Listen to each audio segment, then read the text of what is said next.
Hello mga kaduhog! So for today's video ay ipapakita ko po sa inyo kung paano i-crochet itong coaster na peppermint. So first gagawa po tayo ng slip knot and then mag-chain 4 po tayo. After po natin mag-chain 4, slip stitch doon sa first stitch na ginawa natin to form a ring. Tapos mag-chain 3 tayo which counts as 1 double crochet, chain 2, and then 1 double crochet into the ring. Tapos mag-chain 2 po ulit tayo. Ulitin lang natin yan hanggang sa magkaroon tayo ng 6 na double crochets and chain 2 in between.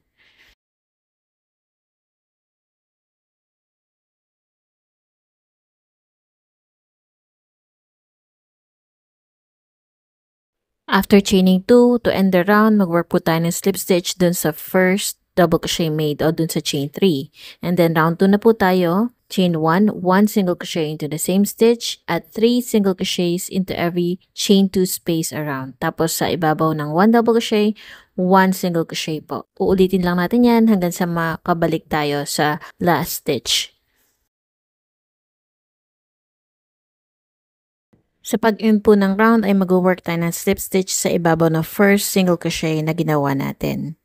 After that, round 3 na po tayo. Mag-start tayo by chaining 8. Tapos mag-skip ng isang stitch at mag-work ng treble crochet dun sa susunod. After that, mag-chain 4 po tayo and then skip 1 stitch at mag-work ng treble crochet dun sa susunod. So yun lang po ang repeating pattern natin. Ulitin lang natin hanggang sa makarating tayo sa last stitch. To end the round, mag-work po tayo ng slip stitch doon po sa ibabaw ng 4th chain. Doon sa chain 8 na ginawa natin kasi yung chain 4 doon ay chain space. Then after that, mag-change tayo ng color at insert doon sa skip stitch. Bali, chain 8 po tayo. Tapos, yung hook insert natin doon sa likod. At doon tayo mag-work ng treble crochet. Tapos, doon sa next skip stitch, doon tayo mag-work ng 1 treble crochet.